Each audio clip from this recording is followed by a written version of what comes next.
2 weeks after I signed $5.4 million into a trust for my 3 children, my wife looked me in the eye and told me my youngest wasn't mine. I didn't know that yet, not on the day this story really starts. On that day, all I knew was the smell of cedar dust and marine varnish, and the ache in my shoulders that never really left, not after 40 years of it. My name is Marcus Delaney.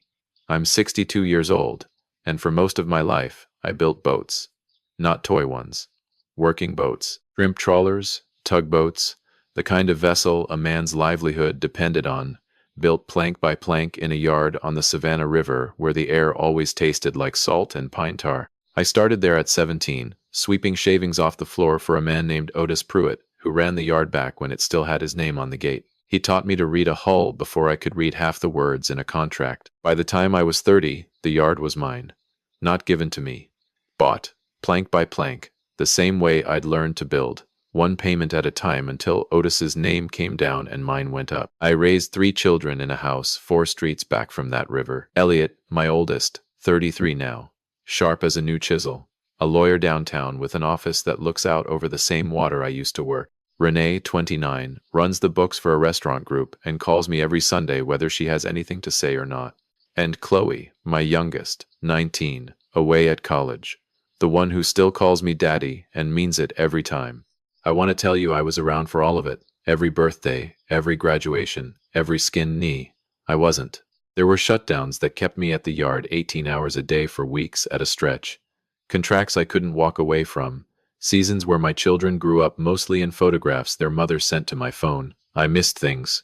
I know that better than anyone standing in judgment of me could. But I built something, 40 years of it. And last spring, when my knees had given about all they had left to give, and a shipping company out of Charleston made an offer for the yard that would have made 17-year-old me sit down hard, I sold it. Every dollar of it, I decided, was going where it always should have gone, not a will.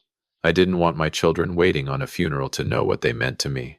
I wanted them to have it now, while I could still watch what they built with it. So I sat down with an estate attorney in a glass office downtown and set up an irrevocable trust, split 3 ways, $5.4 million total, released to each of them in pieces tied to the milestones that actually matter.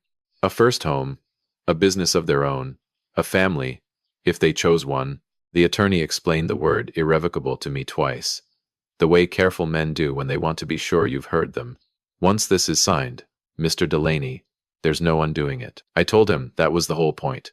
I didn't want a door I could walk back through. I wanted my children to know, without one doubt in their minds, that everything I'd built with these 2 hands was theirs, free and clear, no strings, no changing my mind on a bad day. I picked up a pen that afternoon, and for the first time since I was 17 years old, sweeping sawdust for a dead man's legacy, I felt like I'd finally finished building something. Grant Whitfield had a way of saying things twice, like a man laying pipe he didn't want to leak. He set the trust documents on the table between us, 3 copies fanned out like playing cards, and looked at me over his glasses. Once you sign this, Mr. Delaney, it's done, not held, not managed, done. Your children own it the moment the ink dries, whether you're standing in this room or not. The office looked out over the river, the same water that had carried lumber to my yard for 3 decades, though from the 11th floor it looked more like a ribbon someone had left lying in the grass than the working water I knew. That felt right, somehow. Everything about that morning felt like it was happening from a distance, even while it was happening to me. I told him I understood. He asked me a second time anyway, the way a man checks a knot twice before he trusts it with a load. I signed my name 3 times, once under Elliot's portion, once under Renee's, once under Chloe's, and I watched a notary named Louise press a seal into the corner of each page, like she was closing a door behind me. I drove home with the windows down, even though March still had some bite left in the air. I wanted to feel something moving. Diane wasn't up to coming, she'd said that morning, her voice thin over the phone, and I let it go without pushing. Some things you don't push on a good day. I'd asked Renee to handle the food, and she'd gone and done more than that. By the time I walked in, the kitchen table was set with the good plates, the ones we only used for Thanksgiving, and there was a bottle of something good sweating on the counter that I hadn't bought. Elliot arrived last, still in his suit from the office, and shook my hand before he hugged me, which told me something about my son I already knew and had made peace with a long time ago. "That's a good thing you did, Dad," he said, and meant it the way a man means a compliment he's already moved past. Renee kept glancing at her phone through most of dinner, but she looked up long enough to raise her glass when I stood to make the toast. I told them everything I had was theirs now, free and clear, and that no Delaney after me would ever have to start with empty hands the way I did. Chloe came around the table before I even finished talking and wrapped her arms around my neck from behind my chair. "Daddy," she said into my shoulder, "that's the kind of thing people write books about." And she laughed, that same laugh she'd had since she was small enough to ride on my shoulders through the yard, and for a minute I didn't feel 62 years old at all. I want you to understand what that night was for me. 40 years of cedar dust and torch burns and missed birthdays had come down to that one dinner, that one bottle, those 3 faces around my table. I went to bed thinking I'd finally squared the ledger. I slept better that night than I had in years. The kitchen still smelled like her coffee, even though she'd been keeping her toothbrush at her sister's place in Beaufort for going on 3 weeks now. That's the kind of thing you notice about a house once someone's already halfway gone from it. The smell holds on longer than the person did. She came by that Sunday for the last of her things from the hall closet. I don't know which one of us started it, but by the time she was standing in my kitchen with a box of winter coats in her arms, we were fighting about Beaufort again, about her sister, about a trip I never wanted to take back when it still would have mattered. She didn't look at me when she said it. She was folding one of Elliot's old coats that had somehow ended up on her side of the closet, folding it the way she folds everything when she's trying not to feel something, tight and square, and useless in a box we'd probably lose in the move.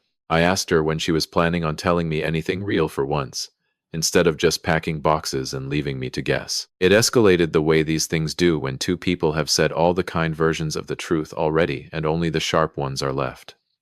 She told me she wanted the house sold, not split, not shared, sold. And I said something I've regretted every single day since. I told her that whatever this marriage had turned into, I'd still walk away knowing I gave my children more than my own father ever gave me. She went very still after that, the way water goes still right before it turns to ice. "Not all of them," she said. I didn't understand her at first. "What do you mean, not all of them?" She set the box down on the counter, slow, like she wanted her hands free for whatever came next. "Chloe isn't yours, Marcus. She never was." "I want to tell you," I said something sharp back, something a man is supposed to say in that moment. I didn't. I just said her name, and then I said 20 years, like a question I already knew the answer to. She looked at me the way you look at a debt you've finally decided you're done carrying. "Now seemed like as good a time as any," she said. "You already signed everything over. There's nothing left for you to take back." That was the moment it landed on me, sitting at my own kitchen table with a woman I'd been married to for 30 years. Whatever was true, whatever wasn't, I couldn't undo one word of what I'd put my name to 2 weeks earlier. Grant Whitfield told me twice it couldn't be undone, and I'd nodded both times like a man who understood. I hadn't, not until right then, with the coffee smell still in the air and my wife telling me it was too late for any of it to matter. I didn't sleep for the better part of a week after that Sunday, and a man who doesn't sleep starts looking for something to do with his hands. Mine ended up in a filing box out in the garage, the one marked separation papers in Diane's handwriting, the kind of label she used to leave on things she wanted me to find eventually, and not right away. I want to be honest about what I was looking for. I wasn't hunting for who Chloe's father was. I already knew I couldn't change what a test would tell me, whenever I finally got around to having one done. I was looking for a date. Somewhere in my chest, a low, ugly voice kept asking me the same question over and over. How long had she known, and who else had known it with her? The separation paperwork had been drafted by a firm downtown, the kind with a name on 3 lines and a 4th line that just said associate. I recognized the associate's signature before I recognized the date underneath it. Elliot's handwriting. My son had drafted the first version of his mother's separation filing 4 years before she ever told me we were separating. There was a stamp on page 1, dated 4 years back, nearly to the week. I checked it twice, the way you check a number on a bill you don't want to be true. 4 years. Not 4 months. 4 years. Sitting in a folder in my own garage, with my son's initials at the bottom of it. There was another folder next to it, this one about money instead of marriage. The Charleston buyers hadn't just bought the yard from me outright. A small piece of it had come down to my 3 children years back from my own mother's estate, shares she'd never told any of us she was leaving behind. Closing on that piece required all 3 of their signatures, and the closing window ran out in 10 days. Elliot had been the one managing that paperwork too. I sat in that garage a long time with both folders open on my knees, doing the kind of math a man does when he's trying not to believe what the numbers are telling him. Whatever else was true, my son had been sitting on his mother's secret and my money at the same time for 4 years, and somehow both things were coming due in the same 10 days. I thought about calling him right then. I didn't. Some conversations you don't start until you know exactly what you're going to say. My phone rang while I was still sitting there. A number I didn't recognize, area code, local. I almost let it go. I'm glad I didn't. A man's voice, calm, a little tired, told me his name was Dale Ferris, and that he thought I should know what he'd been paid to find out about me, and by who. He said it like a man setting down something heavy he'd been carrying too long. Dale Ferris didn't look like what I'd pictured on the phone. I'd built up some image of a slick guy in a rented suit, and instead I got a heavy-set man in a fishing shirt, waiting for me at a diner off Victory Drive with 2 coffees already on the table, one of them clearly meant for me. He told me straight off that Elliot had hired him 3 weeks earlier, before any of the trust business had gone sideways for me. Elliot wanted background. Old business dealings, old debts, anything that might give him leverage if his father ever decided to fight him on something down the road. Dale said it plain. No dressing it up, the way a man talks when he's already decided he's done keeping quiet. I asked him why he was telling me any of this instead of collecting his check and walking away. He was quiet a minute, turning his coffee cup a quarter turn on the table. Said he'd been doing this kind of work going on 20 years, and in that time, he'd learned to tell the difference between people protecting themselves and people covering something up. He said your son isn't protecting himself, Mr. Delaney. He's protecting a deadline. I didn't like how easily he said it. That word again. Deadline. I told him about the 10 days, about the shares, about the stamp on the separation papers dated 4 years back, and Dale nodded along like a man confirming something he'd already suspected. He said Elliot had asked him, more than once, to find out how fast a man my age could be pushed into a competency dispute if things ever got messy in court. I sat with that for longer than I want to admit. My own son, wondering out loud to a stranger whether his father was still sharp enough to be believed. Dale slid a manila envelope across the table, thin, maybe a dozen pages. Copies of emails, he said, between Elliot and his mother, going back 4 years, about timing, about the trust, about keeping me in the dark until the money was somewhere it couldn't be pulled back from. I didn't open it there in the diner. I couldn't.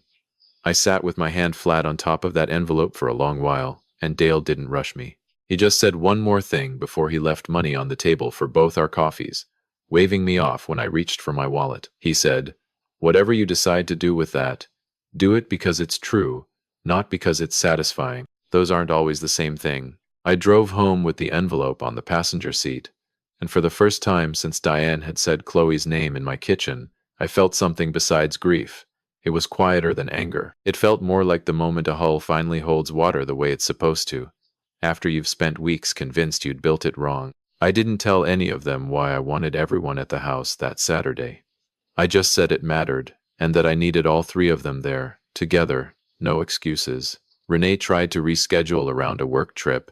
I told her to cancel it. That wasn't a thing I usually did, and she must have heard something in my voice, because she didn't argue. Chloe drove in from school that morning, still in the same college sweatshirt she'd probably slept in, and hugged me at the door the way she always did, like nothing in the world had shifted underneath either one of us. I almost lost my nerve right there, looking at her face and knowing what I was about to put her through. Elliot arrived last, same as always, still dressed like he'd come straight from a deposition even on a Saturday. He shook my hand at the door, same as the night we signed the trust, and for a second I let myself hope Dale Ferris had gotten something wrong. I'd rehearsed what I wanted to say about 40 times in the shower that morning, and every version of it sounded wrong out loud in my head.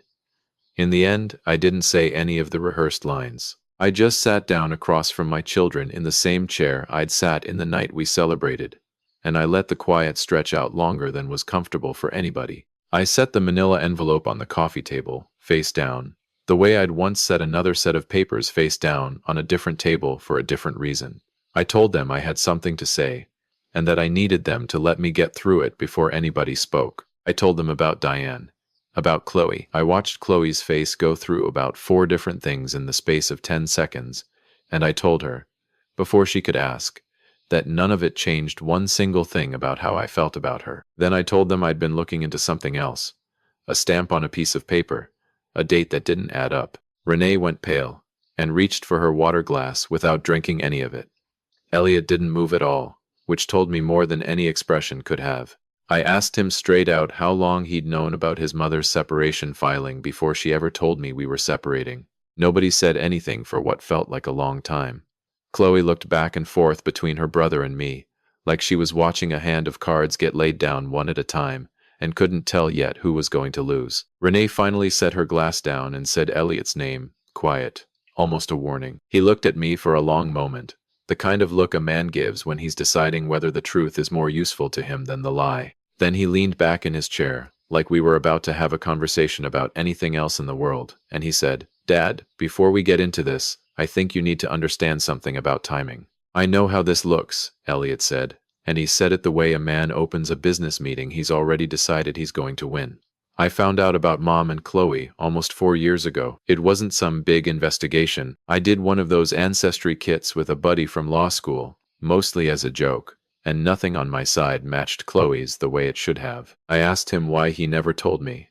He shrugged, actually shrugged, like I'd asked him something mildly inconvenient about a scheduling conflict. What was I supposed to do, Dad? Walk in and blow up the whole family over something that happened before any of us were even born? Mom asked me not to say anything, and honestly, I didn't see what good it would do. I looked at Renee. Did you know too? She wouldn't meet my eyes at first. And then she said she'd found out about a year after Elliot did, when she overheard a phone call she wasn't supposed to hear. I asked her the same question. Why didn't you tell me? And neither one of them, when I asked, had an answer that didn't circle back to protecting somebody who wasn't me. Then Elliot said the thing I don't think I'll ever get all the way clean out of my head. He said, "Look, none of this changes anything real. You're still our dad." It just wasn't a conversation that needed to happen.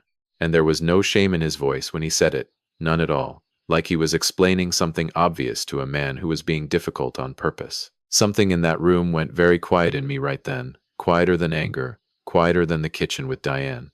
It wasn't rage I felt sitting there. It was the understanding that I was the only person in that room who was grieving anything. To my son, this was old news resurfacing at an awkward time. To me, it was the worst morning of my life. Chloe hadn't said one word this whole time. She was sitting on the edge of the couch with her hands folded in her lap, and her face had gone the color of old rope. "I didn't know," she finally said. So quiet, I almost missed it. Then, louder, to her brother. "You knew.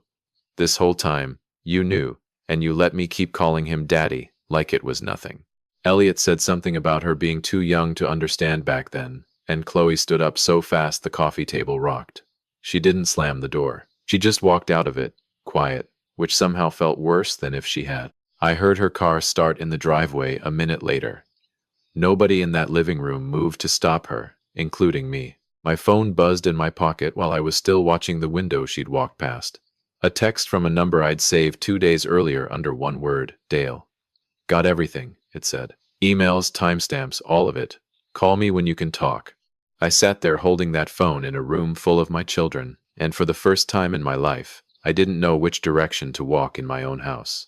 Grant Whitfield read through Dale's envelope twice before he said a single word, which for a man who talked in double statements was its own kind of unsettling. When he finally looked up, he took his glasses off first, the way he had the day I signed the trust, like he needed his eyes free of anything between us for what he was about to tell me. "I'm going to give you the honest version," he said, "not the version you're hoping for.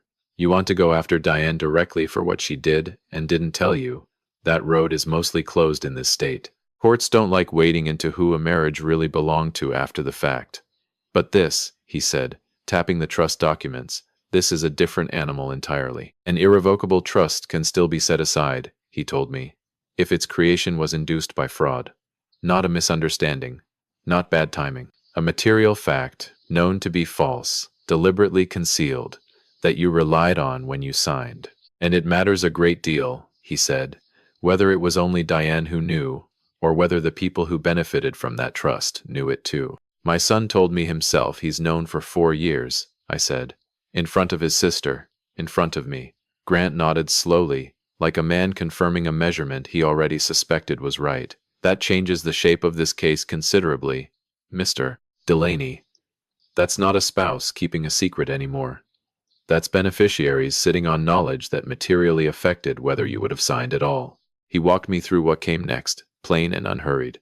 A formal demand letter first, laying out what we knew. Then, if Elliot's side didn't come to the table, a filing to void the trust for fraud, built on Dale's documents and whatever Elliot had said out loud, in that living room, with 2 witnesses sitting right there to back it up. There was still the matter of the 10 days, the shares from my mother's estate tied up in the Charleston closing. Grant said that piece could actually work in our favor, not against it. Nobody signs away money they think is about to become part of a fraud case. If we move fast enough, Elliot would have to choose between protecting his story and protecting his payout, and Grant didn't think he could hold on to both. I left that office with a folder of my own now, thin as Dale's had been, but heavier somehow. Grant had asked me one more time, the way careful men do, whether I was certain I wanted to go through with confronting Elliot directly before any letters went out. I told him I owed my son that much, one more conversation, face to face, before I let the lawyers finish it. I wanted to look him in the eye one last time as his father, before I ever had to look at him as an opposing party. I asked Elliot to meet me at the yard instead of a restaurant or his office, someplace that still smelled like the life I'd built instead of the life he was trying to protect. He looked out of place, standing on the concrete in his loafers, hands in his pockets, waiting for me to say whatever I'd driven him out there to say. I didn't yell. I'd promised myself that on the drive over. I laid the folder on top of an old workbench between us and told him what was in it, plainly, the way you'd read off a set of measurements. The emails between him and his mother. The dates. The line where he told her not to say anything, and the one where he warned her to keep me calm until the spring. He didn't reach for the folder. He didn't need to. I watched something go out of his face while I talked, the same way I've watched the color leave a piece of steel right before it gives. When I finished, he was quiet for a long time, looking past me at the water instead of at me. It wasn't about the money, he said finally, and I let that sit in the air between us without answering, because we both knew it was, at least partly, and there wasn't any dignity left in arguing about which part. He said he was sorry about how it had all come out. Not sorry for the 4 years. Sorry about how it came out. I noticed the difference. I told him I noticed it. I told him what Grant had laid out for me, plain as I could make it. The trust could be unwound entirely, and a judge in this state would likely see it that way if it came to a courtroom. Or he could sign an amended agreement now, today, that cut his share down to something closer to what a stranger might have earned for keeping a family secret for 4 years. He signed it. I want you to understand what that took out of me, watching my own son put his name under a number so much smaller than the one I'd written in that first trust. In the same handwriting I used to watch him practice at our kitchen table when he was 7 years old, before either of us knew what any of this was going to cost. I found out later, from Chloe, that the man who was actually her biological father had turned up briefly during all of this, an old acquaintance of Diane's from years back, and that he'd asked almost nothing about her, and everything about whether there was any money involved. I never met him. I never wanted to. That was never the question that mattered to me.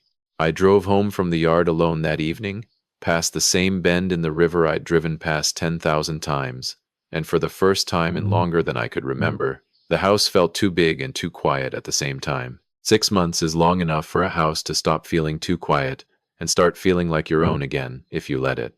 It felt strange at first, being a visitor in my own life's work. Then, slowly, it didn't. I spent most of that time back out at the yard, even though I didn't own it anymore. Working alongside the crew doing small jobs, the new owners were happy to let an old man putter around on. I used part of what came back to me from the settlement to start something I'd wanted to do since I was 17 years old, sweeping floors for a man who never once turned away someone who needed to learn a trade. A scholarship, first tools covered, dues covered, for anyone willing to put in the hours the way I once did. I was going through applications on a Thursday afternoon when I came across a name I recognized, and it took me a solid minute standing in that little office to place it.